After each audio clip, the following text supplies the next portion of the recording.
حي على الفلاح.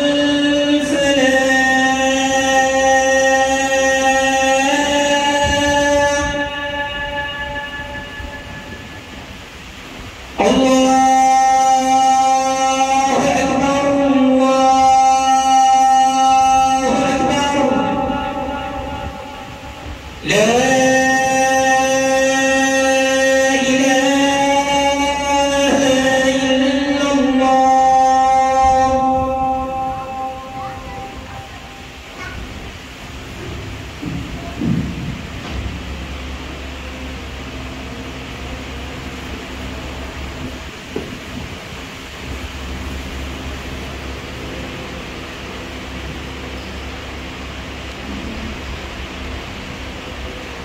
الحمد لله رب العالمين. الحمد لله الذي جعل جنة الفردوس لعباده المؤمنين نزلا، وسهل لهم المطهر سلك السبيل الموصلة إليها ذلا، فلم يتخذوا سواها شغلا، خلقها لهم قبل أن يخلقهم، وأسكنهم إياها قبل أن يوجدهم، وحفاها بمكانه، وأخرجهم إلى دار الامتحان ليبلوهم أيهم أحسن عملا. ونعوذ بالله من شرور أنفسنا وسيئات أعمالنا، إنه من يهديه الله فلا مضل له، ومن يضلل فلا هادي له. وأشهد أن لا إله إلا الله وحده لا شريك له، له الملك وله الحمد، يحيي ويميت وهو على كل شيء قدير. يعطي الملك لمن يشاء وينزعه ممن يشاء، ويعز من يشاء ويذل من يشاء، بيده الخير وهو على كل شيء قدير. سبحانك ربنا سبحانك، لا علم لنا إلا ما علمتنا، إنك أنت العليم الحكيم. وأشهد أن محمدًا عبد الله ورسوله.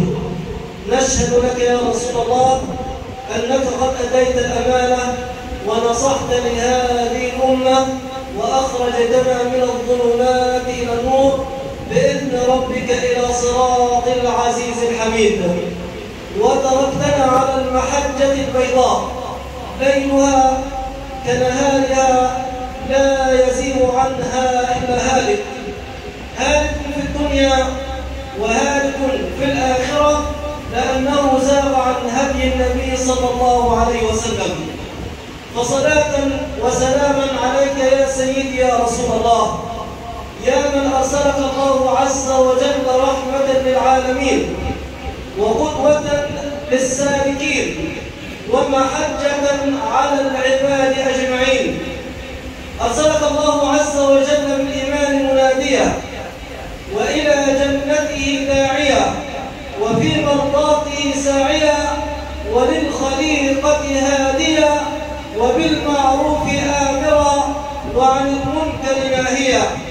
ثم أما بعد، أحبتي في الله، أوصيكم وأوصي نفسي المقصرة في جنب الله عز وجل بتقوى الله وطاعته، لأن الحق سبحانه وتعالى دائما يذكرنا بتقواه، فيقول سبحانه: يا أيها الذين آمنوا اتقوا الله حق تقاته ولا تموتن إلا وأنتم مسلمون. يا أيها الناس اتقوا ربكم الذي خلقكم من نفس واحدة، وخلق منها زوجها، وبث منهما رجالا كثيرا ونساء، واتقوا الله الذي تساءلون به والأرحام، إن الله كان عليكم رقيبا. يا أيها الذين آمنوا اتقوا الله وقولوا قولا سديدا، يصلح لكم أعمالكم ويغفر لكم ذنوبكم، ومن يطع الله ورسوله فقد فاز فوزا عظيما. إن أصدق الحديث كتاب الله، وخير الهدي هدي محمد صلى الله عليه وسلم، وشر الأمور محدثاتها، وكل محدثة وكل بدعة ضلالة وكل ضلالة في النار. أحبتي في الله، حيا الله تلك الوجوه المتوضئة الساجدة الذاكرة لربها عز وجل. وأسأل الله العظيم رب العرش الكريم في هذه اللحظات المباركة أن يغفر لنا الذنوب، وأن يستر لنا العيوب، وأن يصلح لنا القلوب، وأن يبارك لنا في أرزاقنا وفي أولادنا، وأن يجنبنا ومصرنا الحبيبة الفتن ما ظهر منها وما بطن، فهو ولي ذلك والقادر عليه. أحبتي في الله، نعيش سريعا حول حديث من أحاديث النبي صلى الله عليه وسلم أخرجه الشيخان من حديث سهل بن سعد الساعدي رضي الله عنه قال: إن العبد لا يعمل بعمل أهل الجنة وإنه من أهل النار، وإن العبد لا يعمل بعمل أهل النار وإنه من أهل الجنة، وإنما الأعمال بالخواتيم. فهذا الحديث أيها الأحباب الكرام من أخطر الأحاديث التي قرأتها في حياتي. يعيش العبد طائعا ثم بعد ذلك يموت على معصية فيكون من أهل النار، ويعيش العبد عاصيا في حياته فيختم له بخاتمة السعادة، يقيم الله عز وجل له عملا صالحا فيقبض عليه فيكون من أهل النار. فهذا الحديث أيها الأحباب الكرام هو تحذير لكل عبد طائع، لكل عبد طائع يعبد الله عز وجل بأن لا يغتر بطاعته ولا يغتر بقرباته ولا يغتر بأعمال الصالحة، بل يكون دائما على حذر من بطش الله ومن سوء الخاتمة حتى يظل على حاله ويميته الله عز وجل على حالته الطائعة ويكون من أهل الجنة. فمن عاش على شيء مات عليه، ومن مات على شيء بعث عليه. هذا الحديث أيها الأحباب الكرام هو دعوة للمفرطين، دعوة للقانطين من رحمة الله عز وجل، دعوة للعاصين بأن لا يقنطوا من رحمة الله عز وجل، وأن رحمة الله عز وجل واسعة يكتبها لعباده الطائعين الراجعين الأوابين. فلا تقنط من رحمة الله ولا تيأس من مغفرة الله عز وجل، إنما الأعمال بالخواتيم. لذا أيها الأحباب الكرام هذا هو كان منهج الأنبياء جميعا ومنهج النبي صلى الله عليه وسلم، أنه كان يخاف من سوء الخاتمة، كان يخاف من سوء الخاتمة. فهذا هو إبراهيم عليه السلام، وعلى نبينا أفضل الصلاة والسلام. سيدنا إبراهيم خليل الرحمن أبو الأنبياء كما ذكر الله عز وجل على لسانه في القرآن الكريم، قال: واجنبني وبني أن نعبد الأصنام. خلي بالك من وجود سيدنا إبراهيم عليه السلام، واجنبني وبني أن نعبد الأصنام، يخشى عبادة الأصنام في حياته ويخشى على ذريته من بعد مماته أن يعبدون الأصنام. سيدنا يوسف عليه السلام الكريم ابن الكريم ابن الكريم ابن الكريم، يوسف ابن يعقوب ابن إسحاق ابن إبراهيم، النبي ابن النبي ابن النبي ابن النبي. سيدنا يوسف عليه السلام يقول: توفني مسلما وألحقني بالصالحين. يخشى من سوء الخاتمة. فعلى هذا الدرب سر أخي الحبيب، ولا تغتر بطاعتك، لا تغتر بصلاتك، لا تغتر بقرآنك، لا تغتر بسنتك، لا تغتر بنفقتك، لا تغتر بصلة أرحامك، لا تغتر بدعوتك، ولكن دائما كن كما قال الحبيب صلى الله عليه وسلم: يا مقلب القلوب ثبت قلبي على دينك. أخي الحبيب، أخي المسلم، أخرج الإمام أحمد في مسنده والترمذي في سننه من حديث أنس بن مالك رضي الله عنه قال: كان النبي صلى الله عليه وسلم يبصر من قومه: يا مقلب القلوب ثبت قلبي على دينك. يا مقلب القلوب ثبت قلبي على دينك. فيقول أنس: قلنا يا رسول الله آمنا بك وبما جئت به، فهل تخاف علينا؟ قال: نعم، إن القلوب بين أصبعين من أصابع الله تعالى يقلبها. الله أكبر. اسمع أخي الحبيب، اسمع أخي الحبيب، اسمع أخي المسلم أيها الذكي الفطن، اسمع إلى كلام الله عليه وسلم وهو يقسم من قوله: يا مقلب القلوب ثبت قلبي على دينك. لهذا هو النبي الأكرم رسول الله الذي غفر له ما تقدم من ذنبه وما تأخر. رسول الله يخشى سوء الخاتمة. فماذا بي وماذا بك أصحاب الذنوب والمعاصي والخطايا؟ ماذا نقول لربنا عز وجل؟ ماذا نفعل فيما نحن مقدمون عليه؟ يا مقلب القلوب ثبت قلبي على دينك. الصحابة مش كانوا بيقعدوا كده أمام النبي صلى الله عليه وسلم مجرد جلوس الكرام؟ لا يا أحباب، مش رايح المهمة إن هو راح يحضر الجمعة وفقط، لا، هو رايح الجمعة عشان يستفيد، عشان يخرج بفائدة ودرس عملي ينفعه في دنياه وفي آخرته، مش مجرد حضور. فالصحابة قالوا: يا رسول الله آمنا بك وبما جئت به، فهل تخاف علينا؟ ومين اللي بيقول له؟ سيدنا أنس. مين سيدنا أنس؟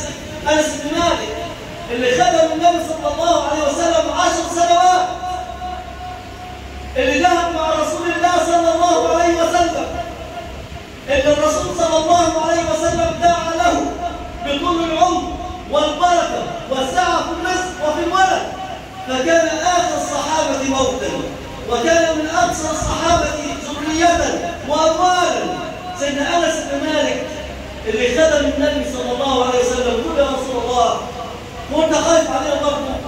إحنا أصحابك، إحنا حبايبك. لو ديننا يا أحباب دين مجاملات، محسوبيات، دين وسيطات، دين محامين، نائب عام، رؤساء، كان الكل هيدخل وهيدفع. لكن ديننا لا يعلم طريقا للمحسوبية ولا للمجاملة ولا للواسطة.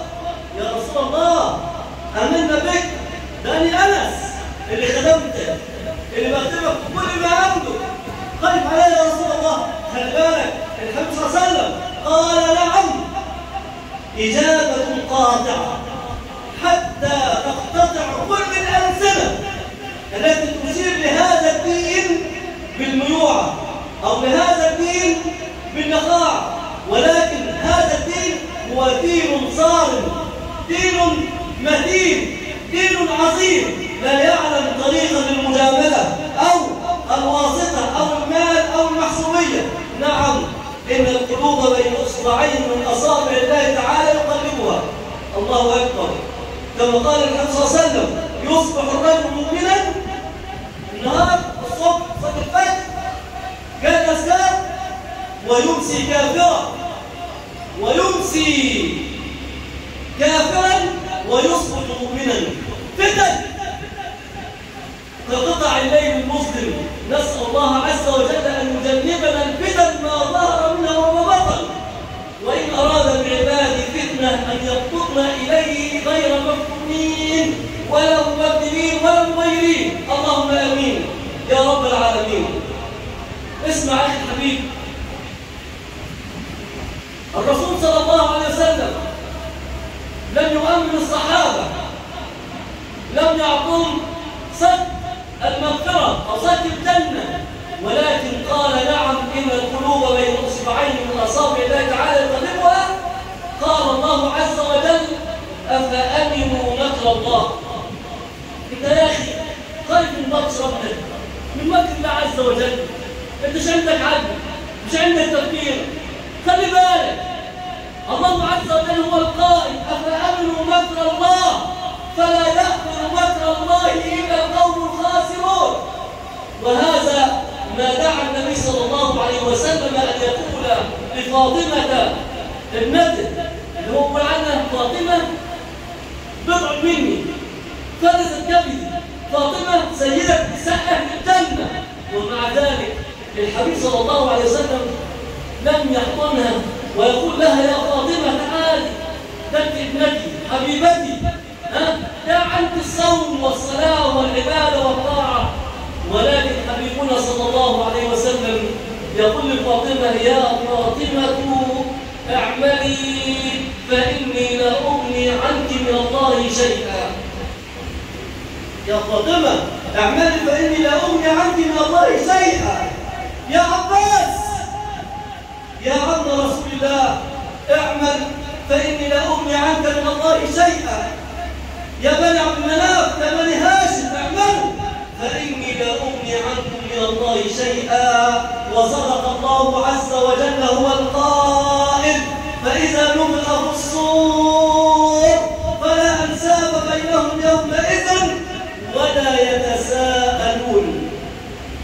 يوم القيامة، يوم القيامة، يوم الحسرة والندامة، يوم تبيض وجوه وتسود وجوه، يوم الطامة، يوم الحاقة، يوم الحشر، يوم القيامة.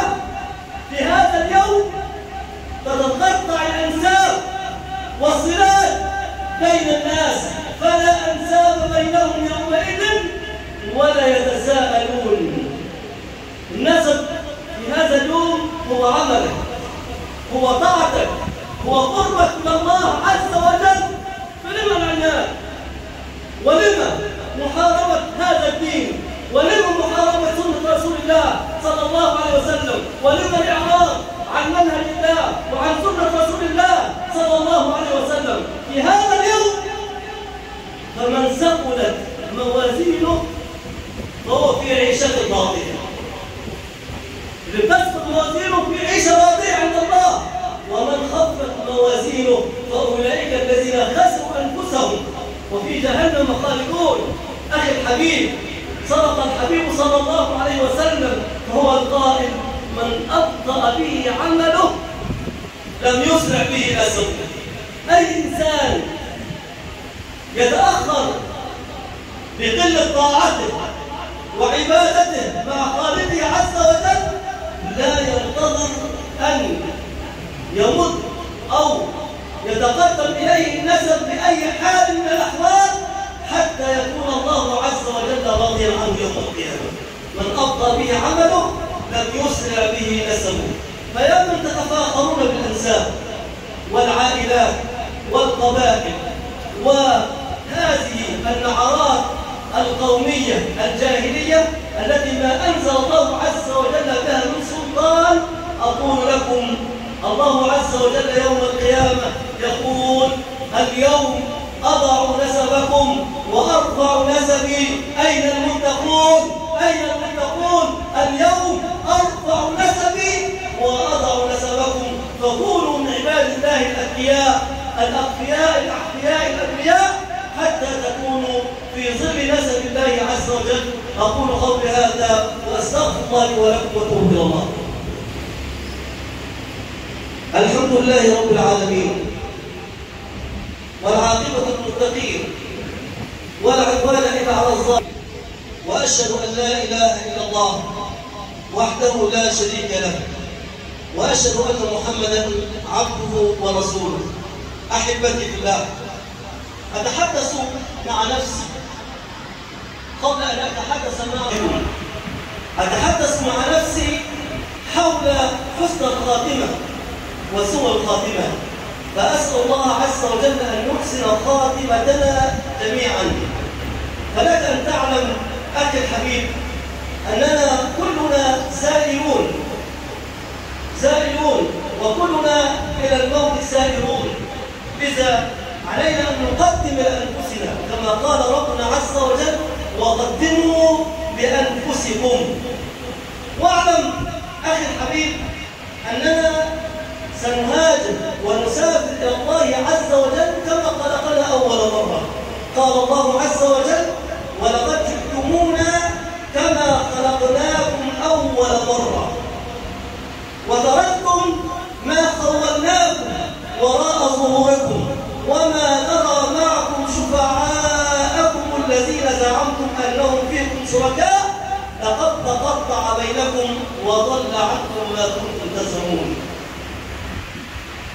فحسن الخاتمة وسوء الخاتمة هذا الأمر لابد أن يكون كل إنسان منا على حذر من بطش الله ومن سوء الخاتمة، وأن ندعو الله عز وجل دائما بحسن الخاتمة، وأن يديم علينا الطاعة ويديم علينا العبادة ونكثر اللهم أعنا على ذكرك وشكرك وحسن عبادتك التي كان النبي صلى الله عليه وسلم ما من صلاة صلاها إلا ويدعو بهذا الدعاء: اللهم أعني على ذكرك وشكرك وحسن عبادتك.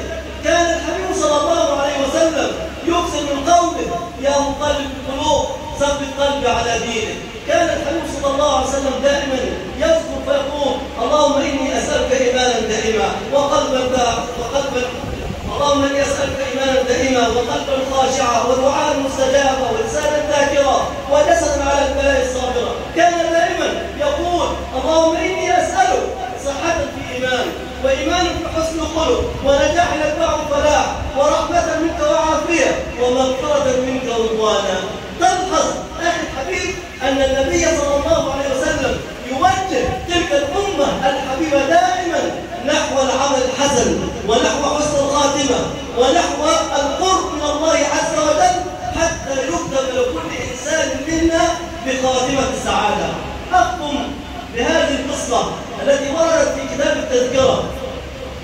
يروي صاحب التذكرة أمرا أو حادثة هامة لكل إنسان منا. يقول أنه كان هناك رجلا في القصة، هذا الرجل كان يؤذن بالصلاة ويصلي بالناس، أمر طيب وأمر جميل. فذات يوم صعد هذا الرجل إلى المنارة في المسجد حتى يؤذن لصلاة العصر. فكان بجوار هذا المسجد دار لنصراني، وإن هذا الرجل المؤذن يبصر فيرى ابنة هذا النصراني داخل المنزل، فافتتن بها.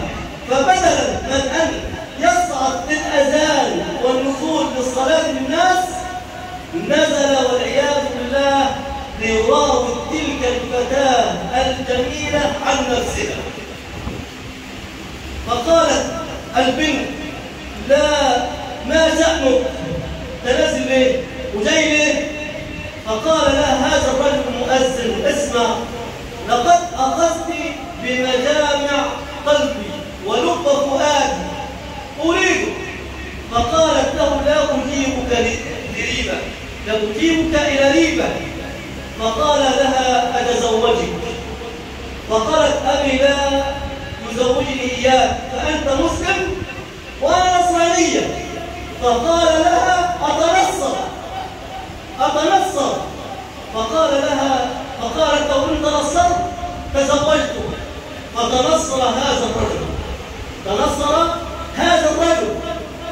ففي أول ليلة من عرسه، وإذ بهذا الرجل يصعد على سطح المنزل ليسعد ويحتفل بهذا الزواج، وإذ به تزل قدمه ويقع من على سطح المنزل مغشيا عليه فيموت. فلا هو أبقى على دينه ولا هو حظي بهذه المرأة الجميلة، خسر الدنيا والآخرة، ذلك هو الخسران المبين. فكل واحد منا يخاف على نفسه ويخشى من سوء الخاتمة. هذا الرجل كان بيصلي بالناس، كان بيأذن، كان بيقرأ قرآن، افتتن، والفتن يا أحباب كثيرة جدا في هذه الأيام. فدايما خليك قريب من الله عز وجل، خليك قريب من الله عز وجل. فما منا إلا وهو تحت هذا الخطر العظيم. فكم من متسلق للجبل وصل إلى قمة الجبل فزلت قدمه فسقط فوقع إلى الهاوية. وكم من راكب بحر لمح شاطئ الأمان، خلاص هيصل على الشاطئ، لمح شاطئ الأمان فلعب به الموج فغرق مع الغارقين. فكلنا تحت هذا الخطر. فرب أعين دامعة وقلوب خاشعة مكتوب في سجلها عاملة ناصبة تصلى نار حامية. مكتوب في اللوح المحفوظ لا يدخلون الجنة حتى يلج الجمل في سم الخياط. فنسأل الله عز وجل حسن الخاتمة. اللهم إنا نسألك حسن الخاتمة يا رب يا حي يا قيوم. نسألك أن تحسن خاتمتنا جميعا. اللهم اكتب لنا خاتمة السعادة، واختم لنا بخاتمة السعادة. اللهم اغفر لنا ذنوبنا وكفر عنا سيئاتنا وتوفنا مع الأبرار. اللهم يا مقلب القلوب ثبت قلوبنا على دينك. اللهم يا مقلب القلوب ثبت قلوبنا على دينك. اللهم أعنا على ذكرك وشكرك وحسن عبادتك. اللهم أعنا على ذكرك وشكرك وحسن عبادتك. اللهم آتنا في الدنيا حسنة وفي الآخرة حسنة وقنا عذاب النار. اللهم إنا نسألك رضاك والجنة ونعوذ بك من سخطك والنار. اللهم إنا نسألك الصحة وإيمانا في حسن الخلق ونجاحا يتبعه فلاح ورحمة منك وعافية ومغفرة منك ورضوانا. اللهم انصر الإسلام والمسلمين وأهلك الكفرة أعداء الدين. اللهم احفظ مصر من كل سوء يا رب، احفظ مصر من كل سوء. اللهم من أراد مصر وأهلها بخير ووفق كل خير، ومن أراد مصر وأهلها بشر فرد كيده إلى نحره واجعل تدبيره وتدميره يا رب العالمين. وأقم الصلاة إن الصلاة كانت على المؤمنين كتابا موقوتا.